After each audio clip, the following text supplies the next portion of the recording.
My knees nearly buckled beneath me as I stood there clutching a velvet box in my trembling hands, the box that carried a necklace passed down through 4 generations of women in my family, a necklace I had promised would one day rest on my daughter's neck on her wedding day. Yet instead of joy or gratitude, I was met with words so cold they sliced through me like a blade dipped in ice water. Mom, you shouldn't be here. Please, just leave. This day isn't about you. For a moment, I could not breathe, the world spinning around me as my daughter Emily, the little girl I once rocked to sleep in a creaky rocking chair in our modest Ohio home, stood before me. In a satin gown worth more than the car I drove, her lips drawn in a thin, practiced smile, her eyes devoid of the warmth I had once known.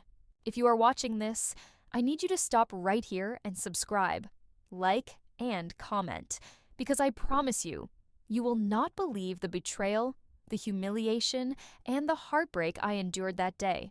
And I need you with me through every part of this journey because no mother should ever face what I faced when the child she sacrificed her very life for looks at her as though she is nothing more than an inconvenience to be swept aside. Behind me, I could feel the presence of my husband, Walter, his hand heavy on my shoulder, steadying me, though I knew his own heart was cracking wide open. He had spent 42 years building a career as a truck driver, gone for days at a time, hauling loads across state lines, saving every penny he could, all so we could give Emily the kind of life we never had, and now here we were, dismissed from the very celebration we had drained our retirement to pay for. I thought back to the nights when I worked double shifts as a nurse at the county hospital, coming home exhausted, my feet blistered, my eyes burning, but still finding the energy to sit with Emily at the kitchen table, helping her with her math. Homework, braiding her hair, listening to her little girl dreams about big city jobs and fairy tale weddings.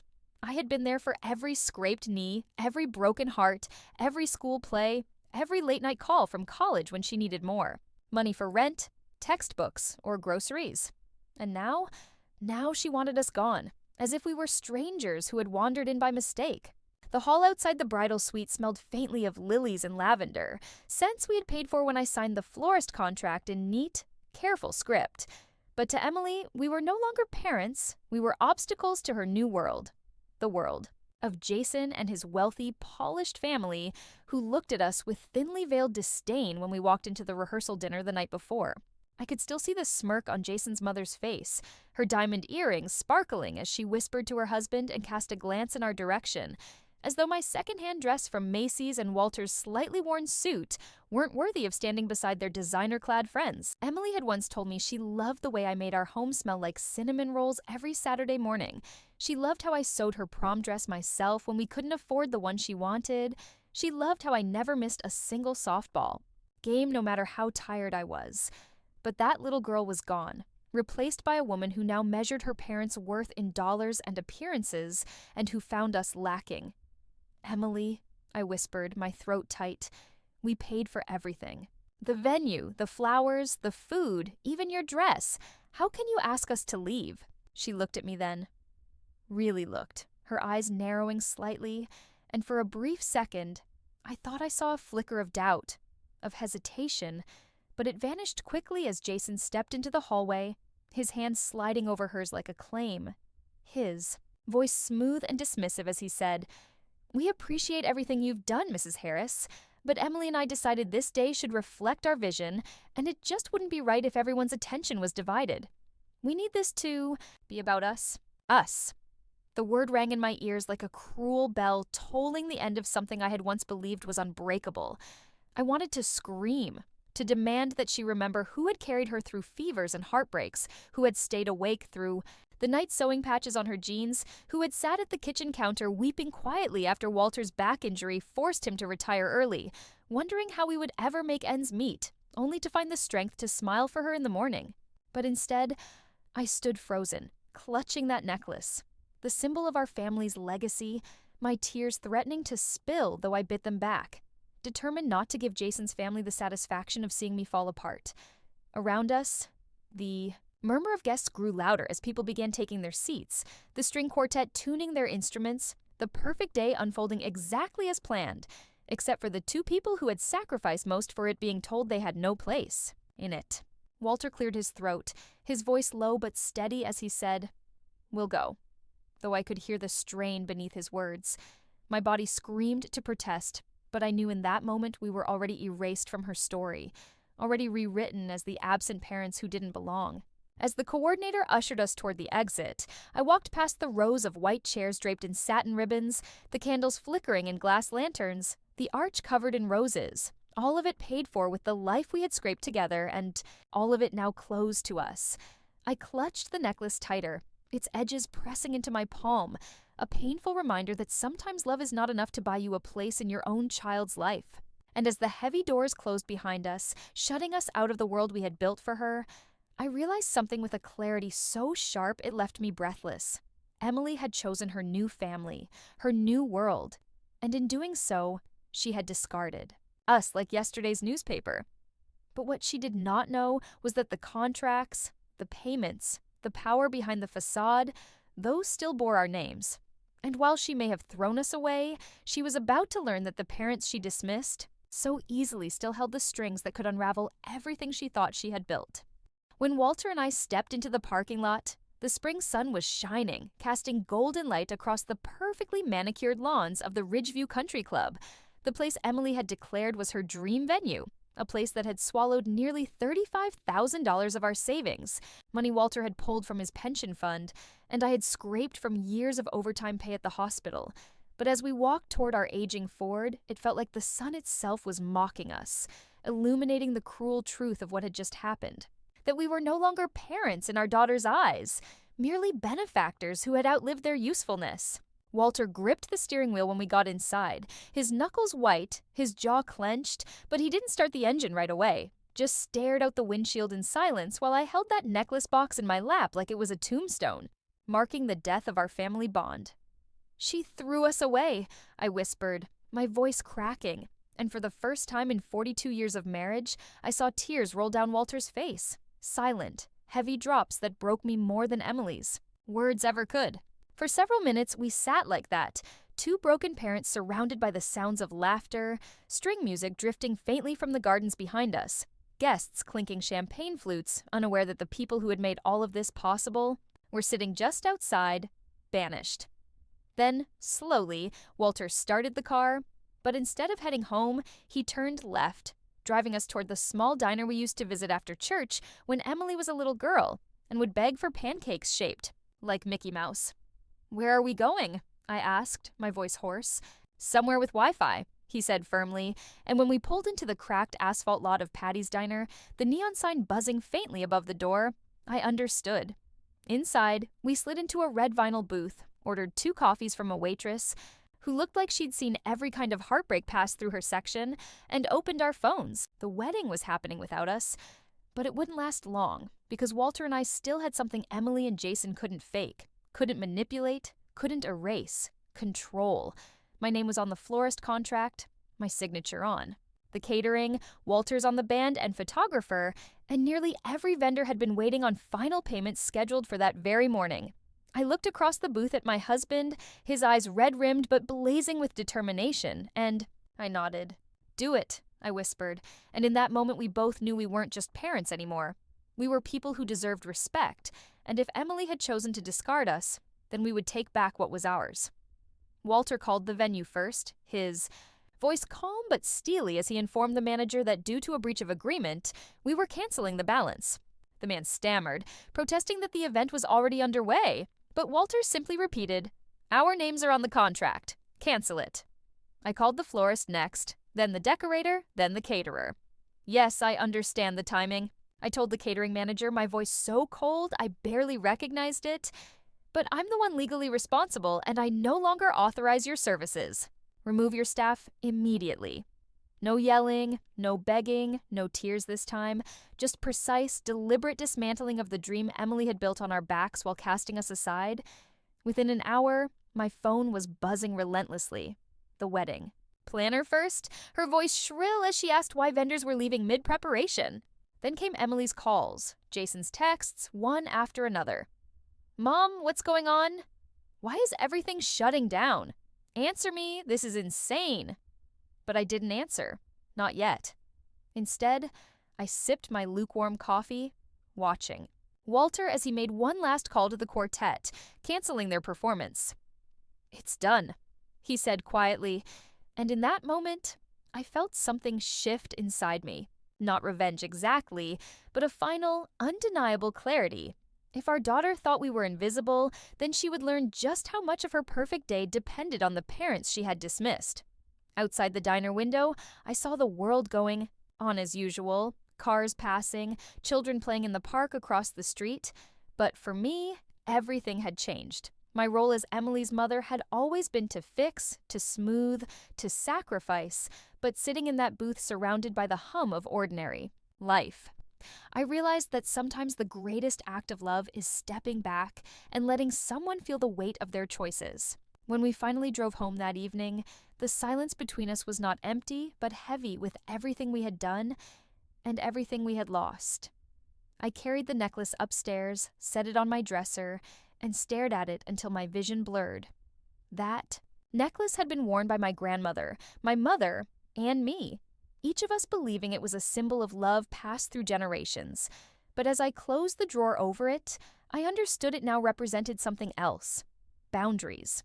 Later, as Walter laid out the wedding invoices across our kitchen table, I saw the full extent of our sacrifice. Tens of thousands of dollars in deposits, balances, and final payments, each line a testament to the years we had traded for this, one day that we weren't even allowed to witness. And yet, for the first time in decades, I didn't feel like a failure for saying no. I felt like a woman reclaiming the fragments of herself she had long ago given up in the name of motherhood. My phone buzzed again on the counter, Emily's name flashing across the screen, and though my hands trembled, I didn't reach for it. Let it ring, I thought, because if she could look me in the eyes on the most important day of her life and tell me I wasn't welcome, then she could also live with the silence of a mother who finally understood that love without respect is nothing but a chain. The next morning, I woke before sunrise, the house unnervingly quiet. The kind of quiet that usually follows a storm, except this one hadn't left peace in its wake.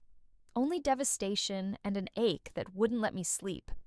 So I sat by the window with a cup of coffee, staring at the silver necklace box on my dresser, thinking about how something meant to symbolize love and continuity could now feel like a coffin carrying the remains of everything I thought I had with my daughter. And as the first rays of light painted the sky pale gold, Walter shuffled into the kitchen, his hair mussed, his face drawn with exhaustion, and without a word, he laid a stack of envelopes on the table. Copies of every contract, every invoice, every financial record tied to Emily's wedding. "We need to protect ourselves," he said finally, his voice hoarse from lack of sleep, and I nodded because I knew he was right. Because as much as it hurt to admit it, our daughter had used us, had taken everything we offered and then cut us off when we no longer fit the image she wanted to project to Jason's family. And it wasn't just about one wedding day anymore. It was about years of small slights and dismissals that I had explained away, convinced myself were just growing pains or the selfishness of youth. But the truth was staring me in the face now. Emily had been practicing this distance for years, and I had been too blinded by hope to see it. I thought back to when she was 16 and we bought her a used Honda Civic, reliable and safe, draining another chunk of our savings, and all she said was, "I didn't ask for a used one," before driving off to a party, leaving me standing in the driveway with the keys still warm from my hand, or the way she called during college only when she needed money for rent or books, but rarely called just to talk, or how, after her graduation, she posed for endless photos with Jason's family, while we had to beg a stranger to snap a single picture of the three of us. I had told myself she'd grow out of it, that adulthood would bring appreciation, but instead, adulthood had brought this. A daughter who saw us as nothing more than a financial safety net, a backdrop she could edit out when it didn't match the aesthetic she wanted for her life. Walter spread the papers across the table, his hand lingering on the will we had written 10 years ago, the one that left everything to Emily without question, and my stomach turned as I realized what that meant. If something happened to us tomorrow, she would inherit not just our home, but Walter's pension, my modest retirement account, even the lake cabin Walter's brother had left us. And what had she done to deserve that trust? She couldn't even let us sit in a chair at her wedding. And suddenly the thought of handing over our life's work to her made me feel sick. "We need to make changes," I said quietly. And Walter looked up at me, his eyes tired but sharp. "I know." Later that day, after another flood of unanswered calls and texts from Emily, none of them apologies, only demands for explanations about why the vendors had walked out, we drove into town and met with a financial advisor. A man recommended by a neighbor who had gone through something similar with his own son. The advisor, a middle-aged man with salt and pepper hair and eyes that looked like they had seen too many families torn apart by money, listened carefully as we explained, leaving out the raw emotions and focusing on the facts. We paid for a wedding. We were told to leave, and now we needed to ensure that our assets were protected from manipulation or guilt. "You'd be surprised how often I hear this," he said, almost sadly, and handed us a folder filled with options. Trusts, emergency freezes, updated wills. Walking out of that office with that folder in hand felt like stepping onto a new path. One that terrified me, but also gave me a sense of power I hadn't felt in years.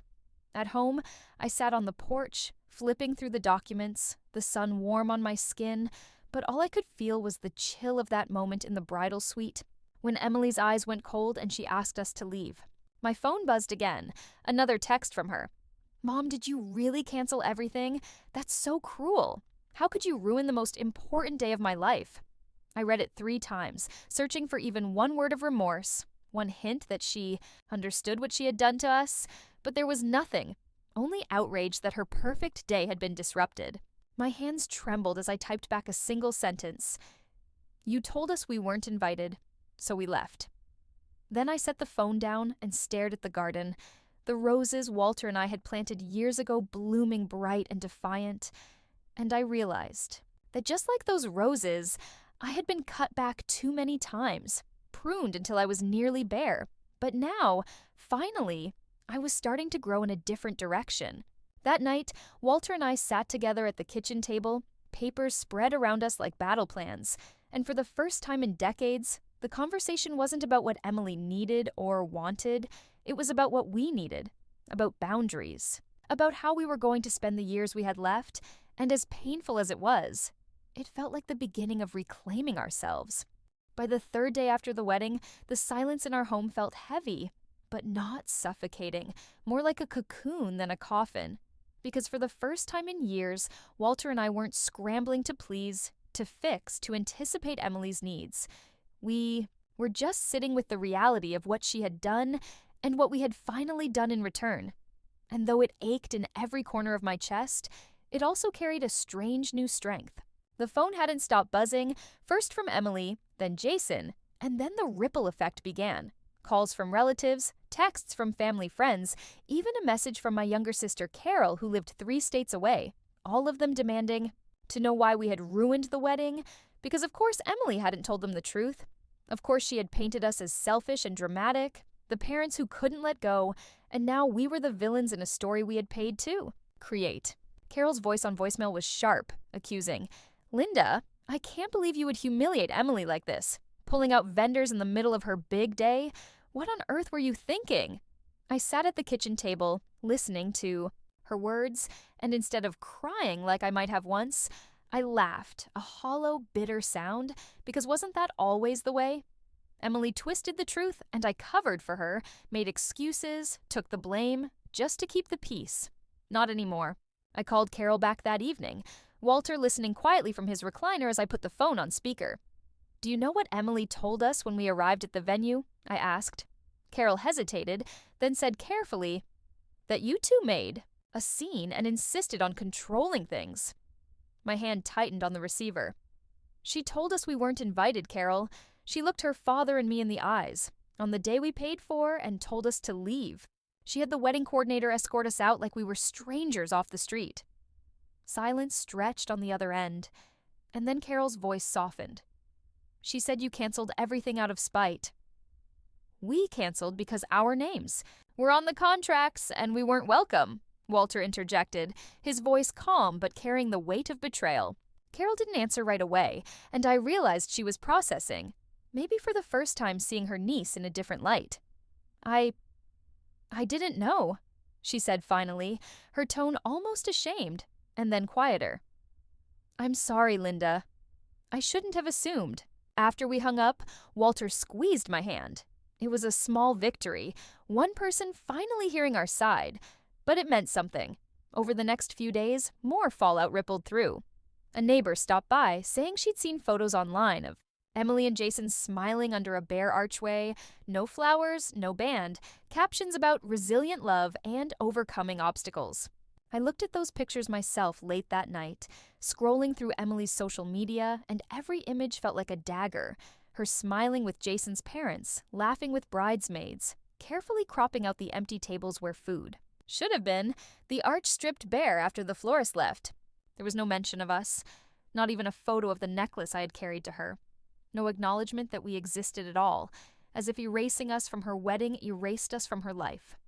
My hand shook as I shut the laptop, but instead of despair, what rose inside me was anger, not the wild, destructive kind, but the kind that sharpens into resolve.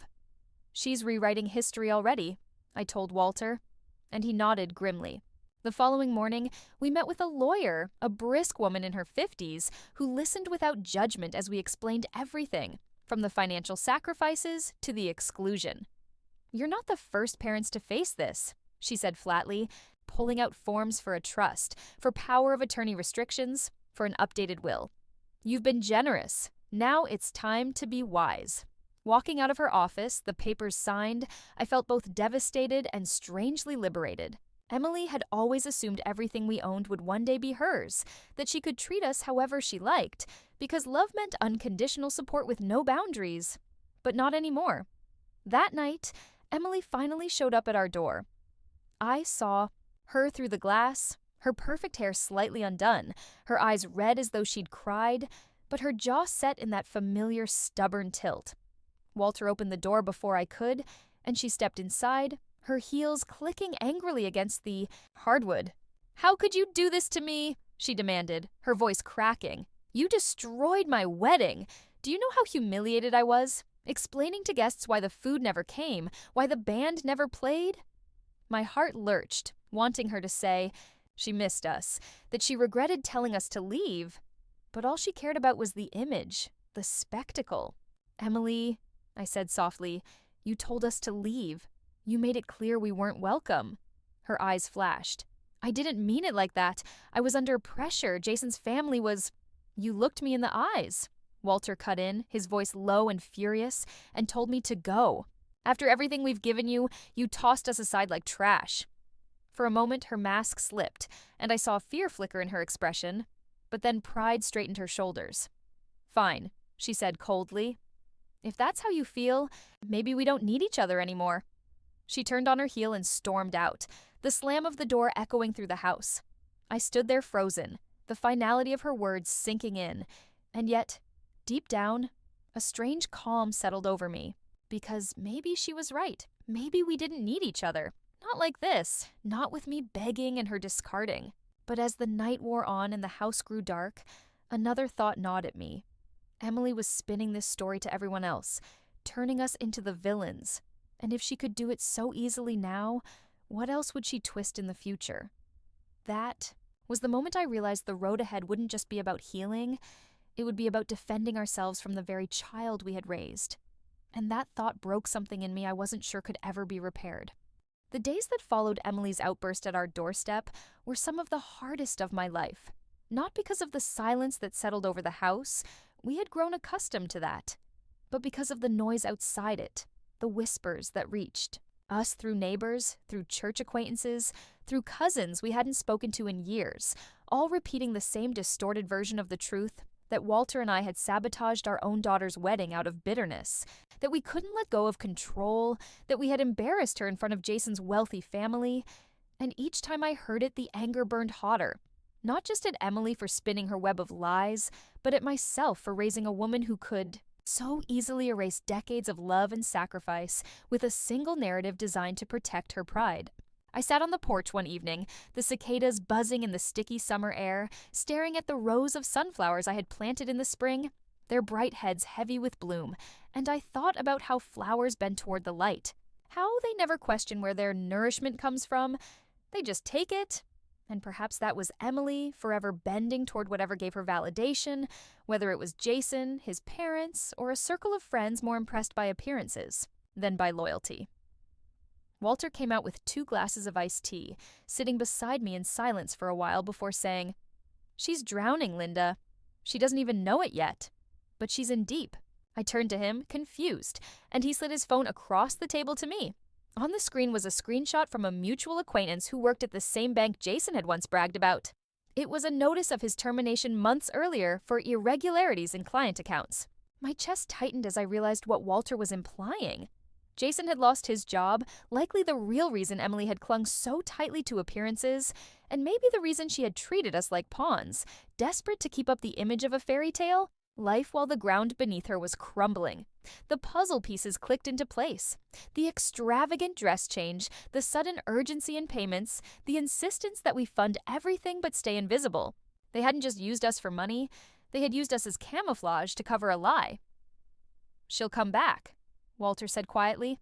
"Not for forgiveness, not even for love. She'll come back for money."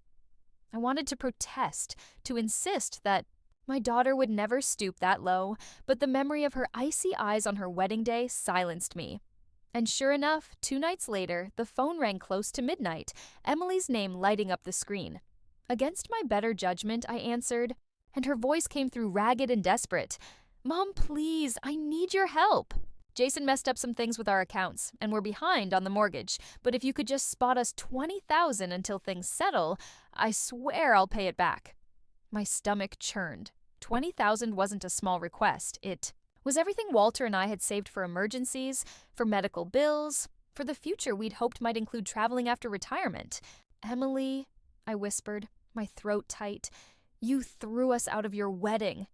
She broke then, her voice cracking into sobs. "I didn't mean it. I was under pressure. Jason said it was the only way his family would accept me. I didn't know what to do." For a moment, I felt the old instinct rise, the urge to comfort, to fix, to rescue, but I forced myself to breathe, to remember Eleanor Hayes' words from therapy. Detachment doesn't mean abandonment. Boundaries aren't cruelty, they are protection. "We won't write you a check," I said softly but firmly, "but we'll help you find a way out, responsibly." Silence, then a sharp intake of breath, and Emily's voice hardened. "So you want to watch me fail? You want me homeless?" "I want you to stand on your own feet," I replied, my hands trembling. "Because if we keep carrying you, you'll never learn." She hung up on me then, and I sat in the dark kitchen, tears sliding down my cheeks, knowing she would twist this too, that to her friends and Jason's family, it would become another story about cruel, selfish parents, withholding money from their struggling daughter. When Walter came in, he didn't say "I told you so." He just pulled me into his arms and let me cry. That night, I lay awake, staring at the ceiling, realizing that this wasn't just a battle over money or appearances. It was a reckoning, a painful, ripping away of illusions, and the only way forward would be to let Emily crash against her own consequences, even if it meant watching her break, because maybe, just maybe, it was the only way she would finally learn how to build something real. A week passed after that midnight call, and the silence between Emily and us stretched longer than it ever had before. But it wasn't peaceful, like the quiet mornings Walter and I now cherished together. It was charged, electric, like the air, before a tornado. And I knew something was coming. Sure enough, it came not through a call this time, but through the grapevine, because small towns and extended families have a way of carrying news faster than lightning. And soon everyone seemed to know that Emily and Jason were in trouble. A neighbor mentioned seeing movers at their house, hauling out furniture I recognized from the catalogs Emily had once bragged about, each piece bought on credit we now understood they couldn't sustain. Then came the whispers at church. Jason's. Car repossessed, bills unpaid, collection agencies calling. I sat in the pew one Sunday, the hymns swelling around me, but my mind was elsewhere, fixated on the image of my daughter's life crumbling, and the sickening mix of heartbreak and grim vindication that brought. She had chosen Jason's world over ours, chosen appearances over love, and now the facade was cracking in full view of everyone she had tried so hard to impress. That evening, after dinner, Walter laid out a stack of unopened mail we had received. Letters. accidentally still coming to our address because Emily had once used it as her mailing address for certain accounts. Final notices, overdue bills, even a letter from a shady loan company with threatening language. "She's sinking faster than we thought," he said quietly, his brow furrowed, and I nodded, my hands trembling as I read the demands for thousands of dollars. Part of me wanted to pick up the phone immediately, to call Emily and tell her to come home, to tell her we would sort it all out. But then I remembered her voice on the phone that night, so quick to frame our refusal as cruelty, and I stopped myself. If we swooped in again, we would only reset the cycle. She would take, we would give, and nothing would change.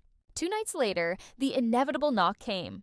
I opened the door to find Emily standing there, her face pale, her hair unkempt, her clothes wrinkled, a sight so different from the polished bride who had dismissed us weeks earlier that I almost didn't recognize her. She didn't wait to be invited in, just stumbled past me into the living room clutching a crumpled handbag. "He's gone," she said abruptly, her voice flat. I blinked. "Gone?" "Jason. He left yesterday. Took his things, emptied our joint account, left me with nothing but debt collectors calling nonstop." My knees nearly gave way, and I sank into a chair staring at her.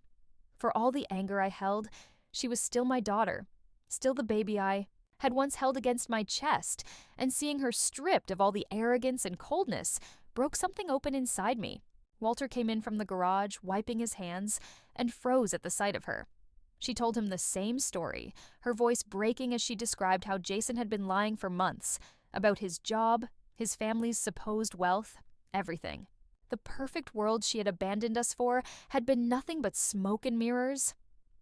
"I don't know what to do," she whispered, her face buried in her hands. "I can't go back there. I can't pay what we owe. I can't even keep the lights on." For a long time, Walter and I just sat in silence, the weight of years of betrayal pressing down on us. Then I took a deep breath and said, "You can stay here for now, but this isn't a rescue. This is a reset. If you stay, there will be rules." Her head shot up, confusion etched on her face. "Rules? You'll contribute to household expenses. You'll attend financial counseling. You'll look for stable work, not just appearances. And you'll go with me to therapy at least once, so we can start to understand how we ended up here." She stared at me, disbelief flickering in her eyes, but then slowly she nodded. That night she slept in the guest room, the same room where her old trophies and yearbooks had once gathered dust before we packed them into the attic. And as I listened to her soft sobs through the thin wall, I felt both sorrow and a fragile seed of hope. Not because I believed everything was fixed. It wasn't. But because for the first time, Emily had no excuses, no facades, nowhere to run. She was home, broken, and maybe, just maybe, ready to begin again on different terms. The first few weeks of Emily living under our roof again felt like walking a tightrope over a canyon, every step heavy with fear that the old patterns would swallow us back up. But I was determined this time would be different. And I reminded myself daily that boundaries were not cruelty. They were love with structure, even if Emily didn't yet understand that. She moved through the house like a ghost at first, awkward in her gratitude, keeping to the guest room with the door closed, only emerging for meals or to borrow the Wi-Fi for job applications, and I could tell it humbled her to be back in her childhood home at 30, stripped of the luxury apartment, the designer clothes, the curated social media image she once hid behind. One evening, as I folded laundry in the living room, I overheard her crying softly, the kind of raw sob that came not from self-pity, but from finally facing the weight of reality. And though every instinct in me screamed to go to her, to hold her like I did when she was a child afraid of thunderstorms, I forced myself to stay put because comfort without accountability would only drag us back into the same cycle. Instead, I poured her a cup of tea and left it outside her door with a note. "We're here. When you're ready to talk, we'll listen." She didn't respond that night, but the next morning she joined Walter and me for breakfast. Her hair, still unkempt but her voice softer as she asked if we could help her make a budget. That moment, small as it was, cracked something open, and we began sitting with her at the kitchen table a few nights each week, spreading out bills, mapping expenses, showing her what it meant to live within her means. She hated it at first, defensive and prickly, muttering that none of her friends had to live this way. But little by little, as the numbers came into focus, I saw a shift, her anger turning to shame and then to determination. Meanwhile, I took her to a session with Dr. Eleanor Hayes, my therapist, and though Emily rolled her eyes through the introductions, by the end of the hour she was crying again, admitting that she had been chasing approval her whole life, desperate to be seen as someone important, someone who belonged in Jason's world, even if it meant sacrificing the people who had always loved her unconditionally. Hearing those words nearly shattered me, but I held myself together because I knew it. Wasn't an apology yet, it was a first step. Walter set clear conditions. She would contribute $200 a month toward groceries and utilities, even if it meant picking up shifts at the diner down the street while searching for a permanent job. And she surprised me by agreeing without protest. Within 3 weeks, she had landed a modest marketing position at a local insurance office. Not glamorous, not the flashy corporate job she once bragged about, but steady, with a paycheck that allowed her to start repaying debts. The day she brought home her first pay stub, she showed it to me like a child showing a report card, her eyes shining with pride and fear all at once. And I hugged her, not because the money mattered, but because for the first time in years, I saw her earning something on her own. Slowly, the house shifted. She began helping with dinner, washing dishes without being asked, even sitting with Walter in the evenings as he tinkered with his old motorcycle, asking questions about tools she had once dismissed as beneath her. One night, while we sat on the porch watching fireflies, she turned to me and whispered, "I'm sorry I made you feel like you didn't matter, Mom." The words were fragile, barely audible, but they were real, and I held them close to my heart. Still, I knew this wasn't a fairy tale ending. It was a fragile beginning, one that could break if we weren't careful. Because apologies without consistent change are just words, and though Emily was trying, the shadows of her past choices lingered. Every time my phone buzzed, I half expected it to be a creditor she hadn't told us about. Every time she stayed out late, I feared she was slipping back into old habits. But Walter reminded me gently one night, "We can't keep her from falling, Linda. All we can do is give her a chance to stand." And so I did the hardest thing a mother can do. I stepped back, letting her stumble, letting her fail small so she could learn. And in that space, I began to reclaim something I hadn't felt in decades, my own life. I joined a local book club, started volunteering at the community garden, even began sketching again, something I hadn't done since nursing school. And as I watched Emily begin to rebuild herself in small, clumsy steps, I realized that maybe, just maybe, both of us were learning together. Me, how to be more than just her mother, and her, how to finally stand as her own woman. Thanksgiving crept up faster than I expected, the leaves outside our Ohio home burning gold and red, the air crisp with the promise of winter, and for the first time in years I found myself looking forward to the holiday, not with dread of managing Emily's moods, but with a quiet curiosity about what it might look like now, smaller, humbler, but maybe more honest. Emily had been with us for nearly 3 months by then, and though the old habits of entitlement still flickered sometimes, the way she sighed when asked to run errands, or the occasional slip of bitterness when she compared her small office job to her friends' flashy careers, she was different. She was paying her bills, contributing to the house, even cooking dinner twice a week. And when she suggested we let her host Thanksgiving in her tiny rented apartment, Walter and I exchanged a look of disbelief before agreeing, because the fact that she even wanted to try was a miracle in itself. On the day, we arrived with nothing but a bottle of wine, as she had insisted, and I nearly cried when I walked in. Her little one-bedroom space was spotless, decorated with thrift store candles and paper turkeys cut from construction paper, the table set with mismatched plates she'd picked up secondhand. "It's not perfect," she said nervously, smoothing her apron, "but it's mine." And as we sat down to lumpy mashed potatoes and an overcooked turkey, I realized I didn't need perfection. I needed this, the raw effort of a daughter who was finally trying. After dinner, she handed me a card she had made herself, a pressed flower from the community garden glued to the front, and inside, in her own handwriting, the words that undid me. "Mom, thank you for not saving me when I needed to learn how to save myself. I'm sorry for the pain I caused. I'm working every day to become someone worthy of your love. I love you." Tears blurred the page, but for once they weren't tears of grief. They were tears of release. That night, as Walter and I drove home in silence, I stared at the necklace, box still tucked away in my dresser, the heirloom that had once been meant for Emily on her wedding day. I thought about giving it to her then, about handing it across the table as a symbol of forgiveness. But something stopped me. A voice deep, inside whispering that it wasn't time yet, that true healing takes more than one card, more than one meal, more than one fragile season of effort. So I closed the drawer on it again, telling myself someday, when the love between us had proven itself stronger than pride, when she had shown not just words, but years of respect. Winter settled in, and life carried on with its quiet rhythms. Walter, restoring his motorcycle, me sketching by the fire, Emily calling once a week to check in. It was fragile, but it was real, and for the first time in decades, I felt like maybe the storm had passed.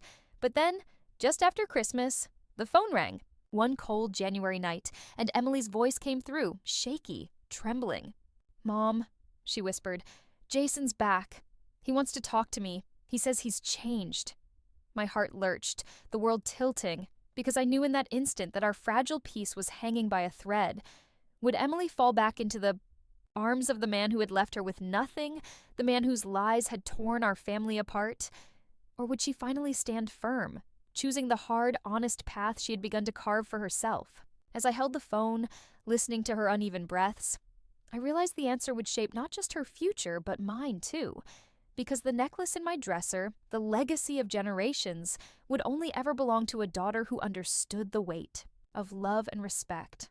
I closed my eyes and whispered, "Emily, this is your choice now." And in that pause before her reply, in that breathless silence stretching between us, I understood that sometimes the greatest suspense of all is not in whether you are betrayed, but in whether the one who betrayed you can truly change.